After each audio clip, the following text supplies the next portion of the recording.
السن يضحك للسن والقلب فيه خديعة. السلام عليكم ورحمة الله تعالى وبركاته، كيف دايرين؟ لاباس عليكم؟ ياك هاني؟ نتمنى ان شاء الله تكونوا بخير وعلى خير وفي احسن الاحوال. وليدي يا وليدي يا انور يا انور، شاب زوين مربي مثقف صانع محتوى، بفلوسهم كيصدق، يعني شاب رائع بمعنى الكلمة. الله يرحمك يا ولدي، والله يصبر ميمتك عليك. هاد الصفات الحسنة اللي فيه وبهذا الجمال ديالو الرائع هو اللي زكى الحقد وشعل نار الغيرة في قلوب الأصدقاء والصديقات اللي محاوطينه. وليداتي، عباد الله، راه ما بقات ثقة في هاد الزمان اللي تنشر فيه الفساد والمخدرات والموبقات بجميع الأنواع ديالها. حديو راسكم، شدوا ولادكم، راقبوا ولادكم، راه ما بقات ثقة، راه ولا الغدر والغيرة والخيانة والقتل والخداع بحال شربة الماء. كاع ما تعول عليه حتى يخرج المجرم اللي رسم لك خطة ويقتلك بطريقة مفاجئة بلا ما تعيق فيهم. يضحكون لك ويبتسمون كي نفاقا لك، ما تدي ما تجيب حتى يترقبوا ديك اللحظة ويصفوها لك.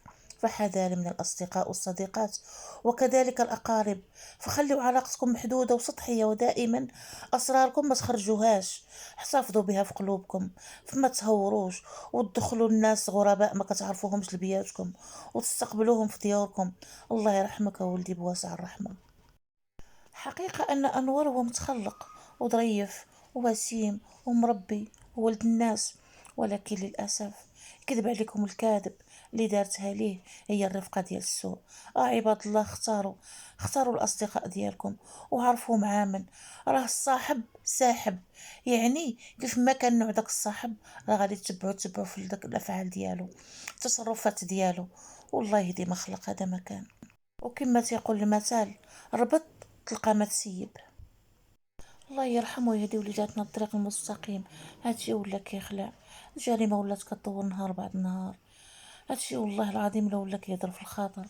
الناس ما بقاش كتخاف لا كتخاف لا من الله سبحانه وتعالى، ما كتراعي لا الدم لا الجوره. ولات الناس ما مقتنعاش داكشي اللي عطاهم الله، وكيحسدوا الناس على الارزاق اللي راه كلها ورزقه، كلها فين جاتو، وكلها واش نعطاه الله. واش ما لاحظتوش بلي كاع الطلبه الدراري الزوينين اللي ما فيهم لا بليه ونقيين واللي مربيين هما اللي كيموتوا بهذه الطريقه البشعه من الاصدقاء ديالهم نتيجه الحسد، مثلا زهير ديال ولد اسفي وتهامي بناني. الله يرحمهم الساكن ويوليهم برحمه الله، والله يصبر ميماتهم عليهم. راحنا وصلنا لقمة الإجرام والوحشية والحقد والحسد وانعدام الإنسانية، والأسباب بزاف، لكن لا حياة لمن تنادي. الحكومة في عالم آخر عايشين الحياة السعيدة، وحسبي الله ونعم الوكيل فيهم إلى يوم الدين. هي في الحقيقة أكبر غلطة كيديروها الوالدين هما مثلا كيخليو وليداتهم مازال صغار، يعني مراهقين. واش ولد عنده 19 عام تخليوه يعيش بوحدو في مدينة أخرى؟ يعني لاباس عليه، ما خاصو حتى شي خير. ضروري غادي ندورو بيه اصحاب السوء، ضروري غادي ندورو بيه اصحاب الحاجات، ضروري غادي ندورو فيه اصحاب المنافع، يعني لقاو فيه داكشي اللي بغاو. خاص الوالدين يجلسوا معاه، يسكنوا معاه حتى يكمل قرايته. والله العظيم لا جبت نهيده من القلب ديالي، حيت هاد الوليد بقى فيا بزاف. راه من طبيعة الحال غادي يجي شي كافر بالله مسموم ومريض نفسيا غادي يصفيها ليه، لانه بلا حمايه ديال الاهل ديالو. والوالدين كيشوفوا ولدهم ما شاء الله كبر ولا شاب كبير، كيقولوا صافي راه ولا راجل وقاد براسو. ولكن يا خوتي، هادشي يقدر يكون في دولة فيها ناس نقيين وراقيين وقاريين ومحترمين، غتقدر تبعت ولدك يقرا بالامن والامان. ولكن يا خوتي، هادشي ما خدامش عندنا في هاد البلاد السعيده، لاننا كنعاني من فئات من المجتمع مريضه نفسيا وعقليا، كيعيشوا الجهل والتخلف الفكري، وكذلك الاميه والفقر والجهل كتلعب دور في تربيه اجيال بطريقه غير سليمه. الفساد الأخلاقي وزيد انعدام القيم والحسد والغيرة وحب زوال النعمة على أخيه المسلم. الفهم الخاطئ في معنى الحرية، ما كيعرفوش من كتبدا حريتك وإلى كانت إلى أين تنتهي. الانحراف والموبقات والعلاقات المحرمة وعدم احترام الجوار، الحقد على المجتمع بلا سبب، عقدة النقص، الفضول، النميمة، التطفل. والاستغلال الناس الضعفاء عوض الأخذ بيديهم ومساعدتهم، والاغتصاب الطفولة والكهولة والبيدوفيليا والمحسوبية والزبونية، الفساد الإداري، احتكار تجاري، وانعدام نزاهة القضاء، السرقة والتحرش العلني بلا حسيب ولا رقيب، إهمال الوالدين لوليداتهم والموافقة لهم على قرارات غير عقلانية ترمي بهم إلى الجحيم. نلاحظ كذلك مكوث الأبناء لواحد الساعات متأخرة من الليل في الشوارع بلا ما يخافوا من الأهل، والكلام يطول ويطول ويطول ويطول. لهذا خاصنا ناخذ الحذر الحذر ثم الحذر، لأننا كنمشي وكنتقي وكنجلسوا قرب قنابل بشرية موقوتة مريضة نفسيا، ونحن لا ندري وقتاش غادي تنفجر. إياكم والاختلاط مع فلان وعلان، حذاري ثم حذاري، حذاري ثم حذاري. ما بقات لا رفقة لا صحاب لا أهل لا خوت، إنسان يعيش وحيد. علاش لا؟ إنسان يعرف كيفاش يختار. رفقة السوء عباد الله راه كتعلم غير البالة، رفقة السوء راه تؤدي لموت لحم محتوم. حقيقة القتل ديال أنور واللي متداول بين الناس اللي تيعرفوه، على أن أنور كان بغا يكمل قرايته في أمريكا، لكن البنت اللي كانت عنده معها علاقة حميمية واللي في عمرها 17 عام واللي كتظهر معها في التيك توك رفضت الفكرة.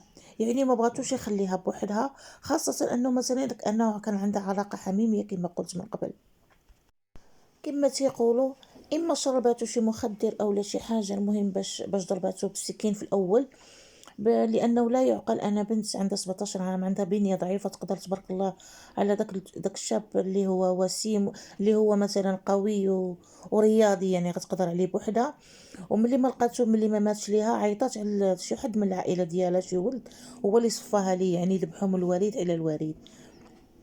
وبالتالي هاكروا ليه تيك توك ديالو والانستغرام ديالو، لانه تبارك الله كان كيدخل مداخل خياليه من هذا التواصل الاجتماعي.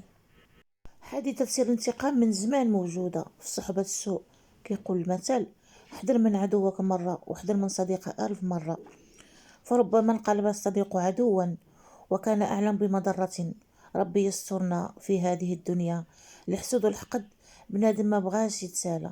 علاش تقتلوه؟ سيروا ديروا بحاله، او تكون منافسة شريفة لكل شباب مع بعضهم. كل واحد في هذه الدنيا عنده افكار يخدم عليها بالافكار النقية اللي عنده، ونساو الحقد والحسد. كنقولها للناس اللي مقابله الناس اللي ناجحة وكتحقق المدخول ديالها. عباد الله، راه رفقة السوء والغيرة والنوايا المبيتة بالسوء لبعضنا الله. الله يهدي هاد الشباب، والله يرحم هاد الشاب اللي مات مسكين، اللي رجاو في ميمتو والديه. وحتى هادوك الشباب اللي قتلوه، ولا هذيك البنت اللي قتلاتو، وداك السيد داك الولد اللي كان معاها، حتى هما الله يكون معاهم.